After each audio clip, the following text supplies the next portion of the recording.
Assalamualaikum warahmatullahi wabarakatuh. Bismillahirrahmanirrahim. Kembali berjumpa dengan Abu Mesuja Channel. Kali ini Abu Mesuja Channel akan membacakan riwayat singkat tentang Syekh Abdurrahman Siddiq Tambilahan yang berasal dari Kalimantan Selatan, kemudian menetap di Sapat Tambilahan, Indragiri, Riau. Ulama Banjar, Syekh Abdurrahman Siddiq bin Muhammad Afif adalah seorang ulama besar yang berasal dari Kampung Dalam Pagar, Kota Martapura, Kabupaten Banjar, Kalimantan Selatan. Dia telah menetap di Sapat, Indragiri, Riau. Nama Syekh Abdurrahman Siddiq tidak hanya dikenal di Riau maupun Kota Martapura, Kabupaten Banjar, Kalimantan Selatan, tetapi dia juga terkenal di Masjidil Haram karena dia merupakan seorang syekh atau pengajar di Masjidil Haram. Abdurrahman, demikian nama kecil ulama ini, dilahirkan pada tahun 1857 di Kampung Dalam Pagar, Martapura, Kalimantan Selatan. Nama Siddiq diperoleh dari seorang gurunya ketika menuntut ilmu di Makkah.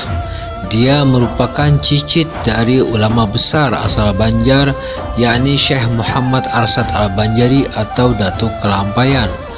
Saat berumur 3 bulan, ibunda Abdurrahman Siddiq meninggal dunia. Dia kemudian dirawat oleh kakek dan neneknya. Ketika berusia 1 tahun, kakeknya meninggal, sehingga dia tumbuh dewasa hanya bersama neneknya yang bernama Ummu Salamah. Dalam usia 8 tahun, dia sudah khatam membaca Al-Quran. Beranjak dewasa, sang nenek mengirimnya pada guru-guru agama, baik di kampung halamannya hingga ke Padang, Sumatera Barat. Setelah menyelesaikan pendidikan di Padang pada tahun 1882, dia menuntut ilmu ke Makkah pada tahun 1887 selama 7 tahun. Di Tanah Suci, Abdurrahman Siddiq banyak belajar dari para ulama ternama seperti Syekh Mufti Said Zaini Dahlan, Syekh Nawawi Al-Bantani, Syekh Bahri Sato, dan Syekh M. Said Babasil. Setelah 7 tahun Abdurrahman belajar di Mekah, kemudian 2 tahun berikutnya dia diberi kepercayaan menjadi pengajar di Masjidil Haram. Kemudian dia diberi gelar oleh gurunya Siddiq, yang artinya benar ilmunya, benar amalnya. Abdurrahman Siddiq kemudian kembali ke kampung halaman di Kalimantan Selatan. Lalu dari Kalimantan Selatan dia merantau ke Sumatera. Pada tahun 1898, Syekh Abdurrahman bermukim di Bangka untuk mengembangkan ilmunya, berdakwah sambil memulai menulis kitab. Pada suatu kesempatan ketika Syekh Abdurrahman berkunjung ke Singapura, dia bertemu dengan Haji Muhammad Arsad, seorang saudagar kaya asal Banjar yang bermukim di Indragiri. Muhammad Arsad inilah yang memohon agar Syekh Abdurrahman bersedia bermukim di Indragiri untuk menjadi pembimbing rohani masyarakat di sana. Sebelum pindah ke Indragiri, Syekh Abdurrahman sempat merantau ke Batavia. Ketika di sana dia ditawarkan menjabat sebagai mufti di Batavia karena ketinggian ilmu yang dimiliki, yang sekarang adalah Jakarta, menggantikan Mufti Said Usman bin Abdullah bin Akil bin Yahya. Namun saat itu dia menolak. Saat di Kesultanan Johor, Malaysia, Abdurrahman juga sempat ditawarkan menjadi mufti, namun beliau lagi-lagi menolak. Lalu dia merantau ke Riau, tapi karena terlalu jauh dengan pusat pemerintahan yang ketika itu berkedudukan di Rengat, dia meneruskan perjalanan ke daerah Sapat yang merupakan pusat lalu lintas dan perdagangan karena berada di muara Sungai Indragiri. Abdurrahman Siddiq menetap di Sapat selama 7 tahun berprofesi sebagai penjual emas sambil mengajar agama sesuai permintaan Haji Muhammad Arsyad. Ketika itu dia dikenal dengan nama Tukang Emas Durrahman. Di Sapat pernah terjadi peristiwa perselisihan pendapat antara 2 kelompok masyarakat tentang perihal agama. Karena kedua belah pihak tak mau mengalah, sementara tak ada orang yang dapat jadi penengah, menyebabkan hampir terjadi pertumpahan darah. Namun tukang emas Durrahman turun tangan menyelesaikan perselisihan yang terjadi. Berbekal ilmu pengetahuan, dia menyelesaikan masalah itu berdasarkan dalil dari Al-Quran dan hadis serta penjelasan para ulama. Sejak itu banyak orang belajar agama padanya. Di samping tetap melaksanakan pekerjaannya sebagai tukang emas, dia juga membuka pengajian. Karena makin banyak murid, sementara rumah dia di Sapat Hilir sudah tidak cukup, dia pun berpikir mencari tempat yang dapat dijadikan sebagai pusat pendidikan dan pengembangan agama Islam.